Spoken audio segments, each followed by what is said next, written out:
দুর্ভাগ্যজনক হলে সত্য, জনগণের রায়কে উপেক্ষা করে, অবজ্ঞা করে, অবমাননা করে সাংবিধানিক গণতন্ত্রের রাজনীতির বিপক্ষে অবস্থান নিয়ে এই বিএনপি সংবিধান সংস্কার পরিষদের সদস্য শপথ নেয়নি, প্রত্যাখ্যান করেছে।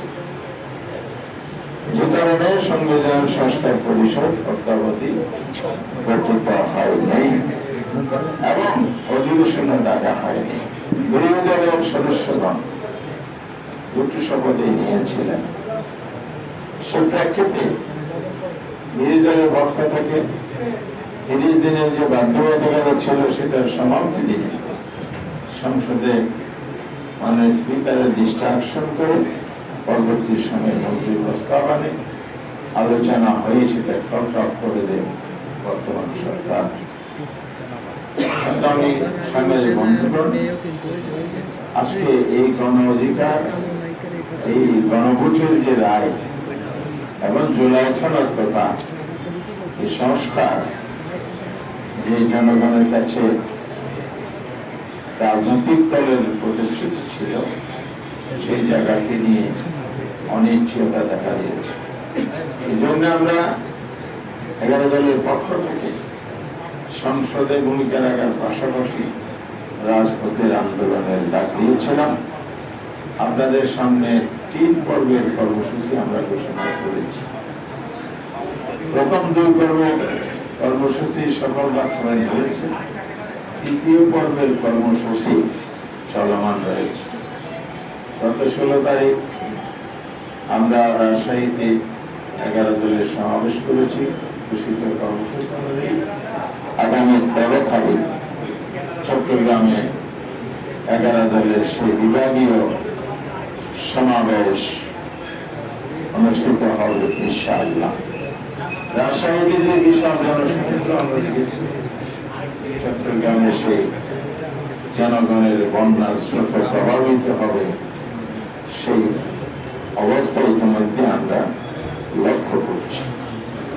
আগামীতে পর্যটনে বাকি 5টি বিভাগীয় সমাবেশ আমাদের অনুষ্ঠিত হবে ইনশাআল্লাহ। এইভাবে সারা দেশে গণভোট ও গণরায় সরকার উপেক্ষা করার প্রতিবাদ এবং সংবিধান সংস্কার কমিশন গঠন করে যাতে করে সাংবিধানিক সংস্কার সুনিশ্চিত করে, তার জন্য আমরা জনমত গঠন এবং একটি প্রেক্ষাপট তৈরি করা, যার মধ্য দিয়ে আন্দোলনকে ক্রমশ একটি চূড়ান্ত পর্যায়ে নিয়ে যাওয়া সম্ভব হবে ইনশাআল্লাহ। সেটা আমরা অগ্রসর হচ্ছি। এর মধ্যে আমরা লক্ষ্য করছি এই সরকারের 100 দিনের অধিক সময় অতিবাহিত হয়েছে। কেন্দ্র সরকার যেভাবে দেশ পরিচালনা করছে, এখানে জনগণের অধিকার, তাদের ইস্তেহার, প্রতিশ্রুতি এবং দেশের সামগ্রিক উন্নয়ন অগ্রগতি, বিশেষ করে গণতান্ত্রিক শাসন ব্যবস্থা প্রবর্তনের চাইতেও, সেই উদ্যোগ, পদক্ষেপ, প্রচেষ্টার চাইতেও সরকার অত্যন্ত দুঃখজনকভাবে অতীতের ফ্যাসিবাদী কায়দায় দেশ শাসন করছে। এ পর্যন্ত যত পদক্ষেপ নিয়েছে, সংসদের ভিতরে, সংসদের বাইরে, সবগুলো হচ্ছে অনেকটা বিগত দিনগুলোর কর্তৃত্ববাদী শাসন আমলের বর্ধিত অংশ বা এক্সটেনশন। যেমনটি বলতে পারি, অন্তর্বর্তীকালীন সরকার 133টি অধ্যাদেশ জারি করেছিল। 30 কার্য দিবসের মধ্যে সংসদে এটা অনুমোদনের বাধ্যবাধকতা সংবিধানে বলা আছে। ওনারা সংসদ অধিবেশনটা ডেকেছেন পূর্ব পরিকল্পিত অনুযায়ী, এটা বোঝা যায় শেষ দিকে যাতে তড়িঘড়ি করে বিরোধী দলের উপরে চাপিয়ে দেওয়া যায়, সময় সংকট দেখিয়ে যাতে যথাযথ বা পর্যাপ্ত আলোচনার সুযোগ না দিয়ে এটাকে পাশ করে ফেলা। প্রথম দিনে 133 অধ্যাদেশ স্থাপিত হয়েছে, কিন্তু যে প্রক্রিয়া আলোচনাটা হয়েছে বিরোধী দলকে 2 দিন আগে বা সংসদ সদস্যদেরকে 2 দিন আগে যে কাগজ দেওয়ার কথা, কোনো কোনো ক্ষেত্রে 1 ঘন্টা আগে দিয়েছে, কোনো ক্ষেত্রে আলোচনা চলাকালীন দিয়েছে। কিন্তু জাতীয় স্বার্থে বিরোধী দল এটাকে চ্যালেঞ্জ করে নাই। চ্যালেঞ্জ করলে সেই আলোচনায় এখানে স্টপ হয়ে যাওয়ার কথা। এটা আমাদের কার্যপ্রণালী বিধি অনুযায়ী সংসদ পরিচালনার যে পদ্ধতি আছে সেখানে অ্যালাউ করা যায় না। তারপরে আমরা জাতির স্বার্থে এই একগুলো পাস এটা আমরা চেয়েছি। এটা সংস্কারের একটা পার্ট ছিল। 18 মাসের সরকারের 133টি অধ্যাদেশ একটু সংস্কার অনুষ্ঠিত। সেখানে মৌলিক কিছু বিষয় আছে। মৌলিক সংস্কার 20টি, যেখানে মানবাধিকার কমিশন, সংবিধান ও সংবিধানের সমস্ত কমিশনগুলো আছে, নির্বাচন কমিশন সহ দুর্নীতি দমন কমিশন, গুরুত্বপূর্ণ জনগণের অধিকার সংরক্ষণ, মানবাধিকার সংরক্ষণের যে সমস্ত কমিশনগুলো ছিল, সেই 20টিকে ওনারা এখানে ওনারা সংসদের এই আলোচনা থেকে ল্যাপস করে দিয়েছেন, 4টি রহিত করেছেন, অর্থাৎ 20টি অধ্যাদেশের কবরালোচনা করেছেন। মৌলিক সংস্কার যদি না হয় তাহলে গুরুত্বহীন কিছু বিষয়ে সংস্কারকে সংস্কার বলা যায় না। এটা বারবার প্রমাণিত হয়েছে, এবারও প্রমাণিত হয়েছে।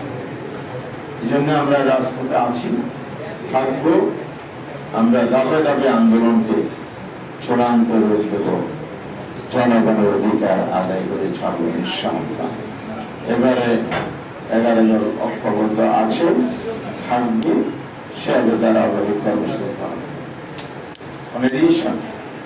আজকে আমরা যে বিষয়টি নিয়ে আপনাদের সামনে হাজির করেছি সেটা হচ্ছে বাংলাদেশের সীমান্ত আজ অরক্ষিত। সীমান্ত হত্যা বাংলাদেশের দীর্ঘদিনের চলমান পরিস্থিতি।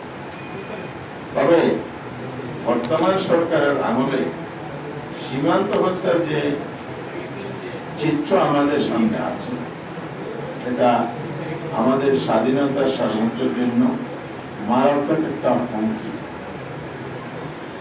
আমরা জানি আমাদের যে বিজেপি ইতিমধ্যে 26টি জেলায় নিরাপত্তা ব্যবস্থা জোরদার করেছে, কিন্তু আমাদের প্রতিবেশী রাষ্ট্র প্রতিবেশী সুলভ আচরণ না করে এখানে অন্যায় এবং বাড়াবাড়িমূলক আচরণ বাংলাদেশের সাথে করে যাচ্ছে। ভারতের সংবিধানেও নাগরিক অধিকার যা নিজেদের নাগরিক একইভাবে বলা আছে, বিদেশি নাগরিকদের তাই এটা দিতে হবে। প্রতিটি দেশে আছে, আমাদের দেশেও আছে। যদি মনে হয় ভিন দেশের কোন নাগরিক তার দেশে অবস্থান করছে, সে যদি অন্যায়ভাবে অবস্থান করে তার বিরুদ্ধে আইনানুগ ব্যবস্থা নিতে পারে। সেটা কি? সেটা হচ্ছে গ্রেফতার করতে পারে, 24 ঘন্টার মধ্যে আইনের কাছে সফুদ্ধ করতে পারে, বিচার আয় যা আসবে শুনতে পারে।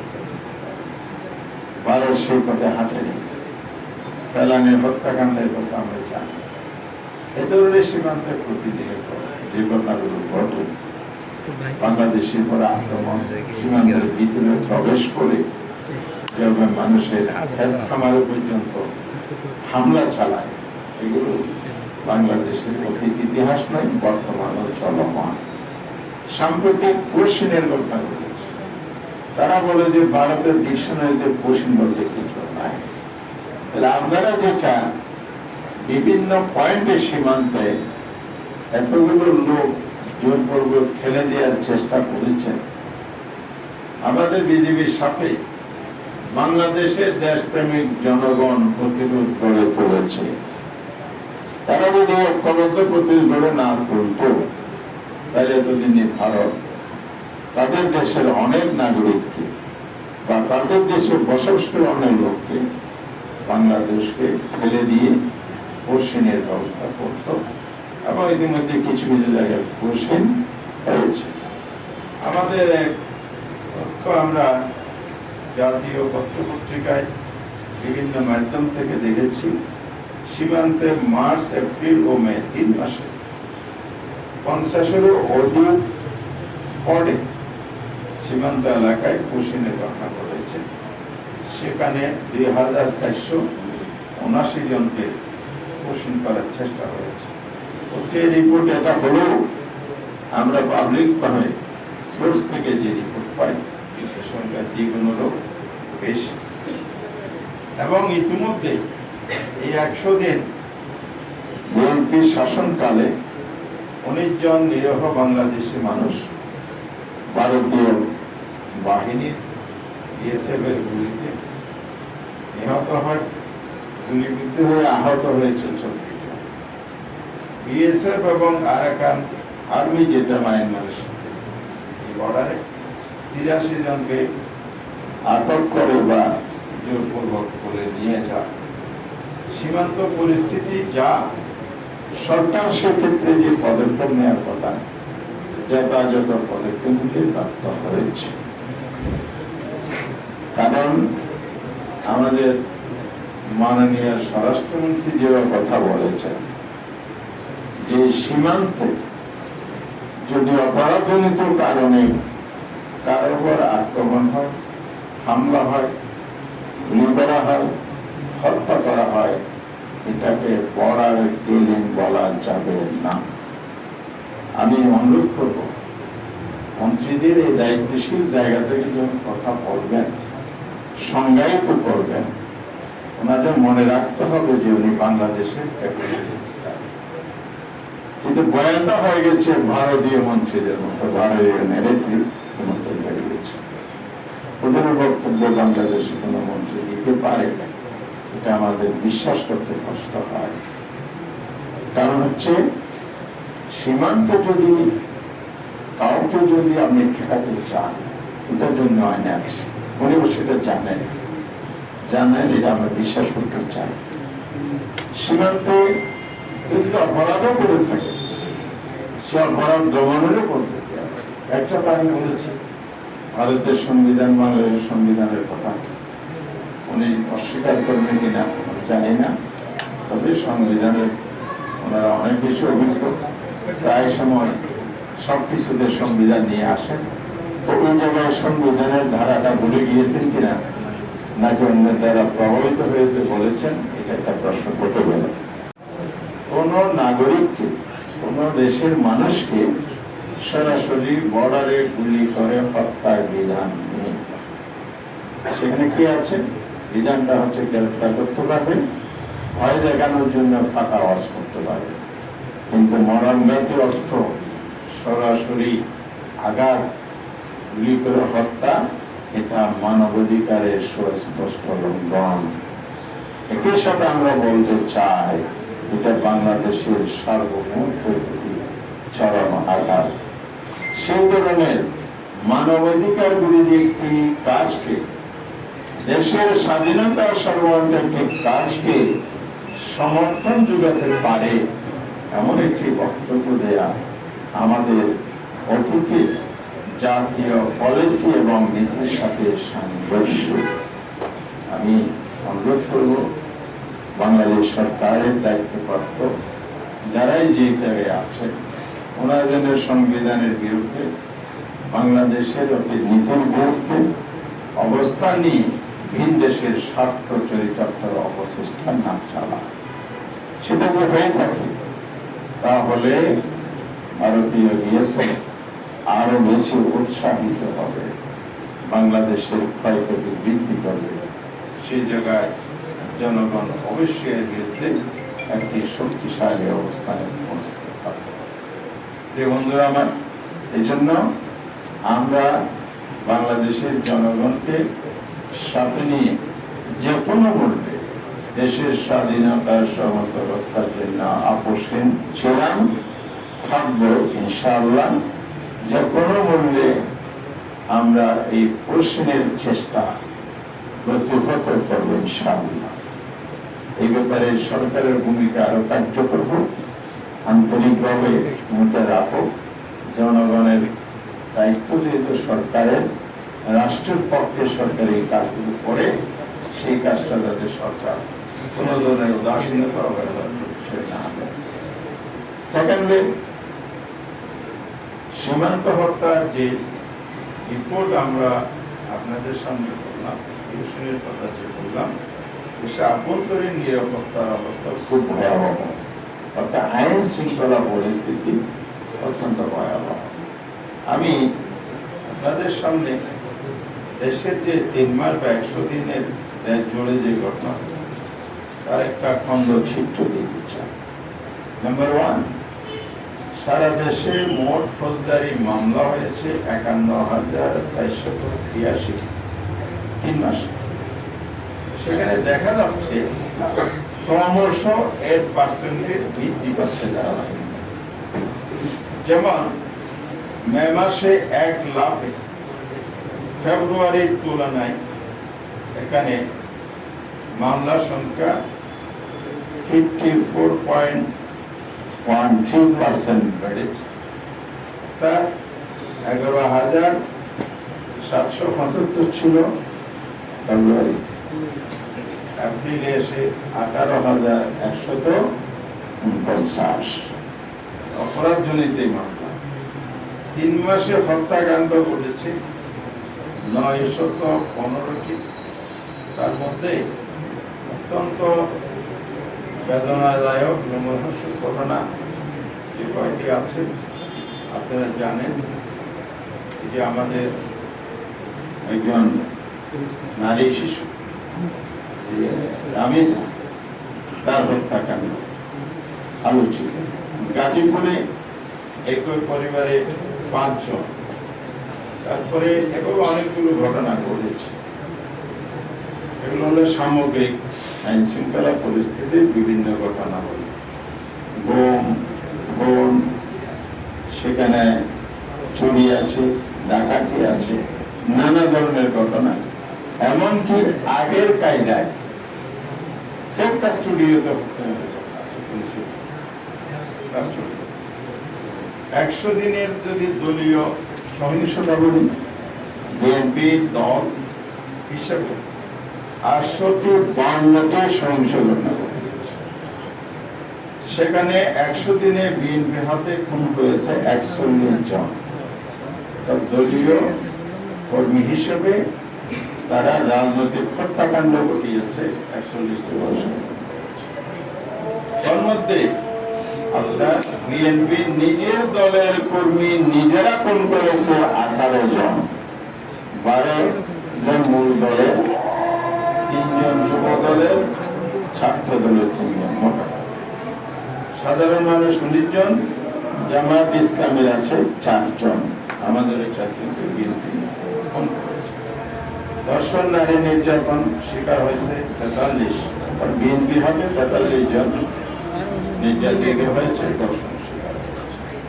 চাঁদাবাদী, টেন্ডারবাদী হয়েছে বিএনপির দলীয় 141, হামলা হয়েছে 242।